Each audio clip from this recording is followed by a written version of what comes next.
So Dave Filoni has just come out and provided us some more information on Ahsoka, and it's actually quite interesting, and it's probably going to give us a lot of details as to where Ahsoka is going to be heading in the series and where exactly we might see her going forwards. This interview was held by Empire magazine and it was just posted on their site yesterday. So the article firstly goes into exactly how it's been literally over 15 years since we first met Ahsoka in that original Clone Wars movie, and how she's now become such a fan favorite character as she's sort of one of the last characters that was actually created by George Lucas before the Disney takeover, and that it's really amazing now that she's getting her own solo project. So Dave Filoni was first asked whereabouts are we going to find Ahsoka in this series, and his answer here is actually really interesting. So he says she doesn't consider herself to be a Jedi with all that happened between her and the Order. She is a loner. She's a wanderer at this point, and in a lot of ways wary of any organization as such because of the power that comes with it as a group. This is pretty interesting as we know Ahsoka left the Jedi Order in the Clone Wars, but this outlook on her sort of being a Jedi has been pretty highly debated and a pretty clouded thing over the last few years. The episode that she appeared in The Mandalorian was titled The Jedi, and Bo-Katan was actually referring to Ahsoka as a Jedi when The Mandalorian was looking for one. As well as we actually heard Ahsoka's voice during the end of The Rise of Skywalker when Rey is sort of lying on the ground calling out to all the Jedi. But then when we see Ahsoka in Rebels, she's definitely not a Jedi, sort of somewhere in the middle, what a lot of people consider a grey Jedi. So the interview then continues, as Dave Filoni says, but her wariness of institutions contributes to the loneliness of her journey.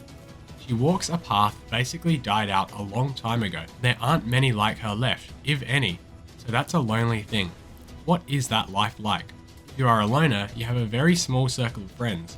What is that like then, when you try to open back up? This is really interesting as we did get to see Ahsoka with Luke Skywalker over in the Book of Boba Fett. But I'm sort of not sure what exactly Dave Filoni means here. He says she is lonely, so I'm sort of guessing here that the whole training academy thing with Luke maybe doesn't work out so well and she leaves and then goes back and tries to find that really close circle of friends that she had, which would obviously be referring to Sabine and Hera and probably the rest of the Ghost crew, who we all know are going to be showing up in this show.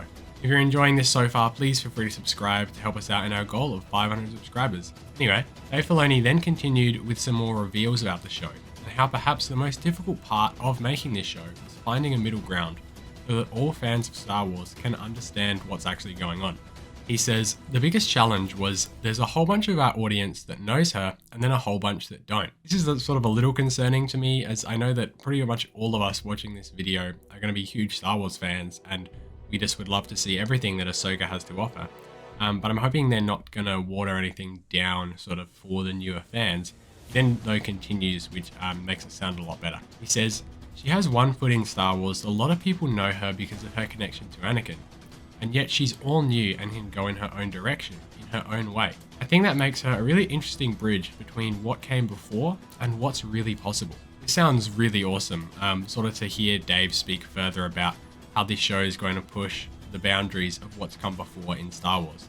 We all loved her connection with Anakin, so hearing that Anakin is on the forefront of Dave Filoni's mind would also be sort of more of a hint towards Hayden Christensen actually appearing, or even Matt Lanter appearing doing some voice work, which I have a video on, which you should totally check out after this one.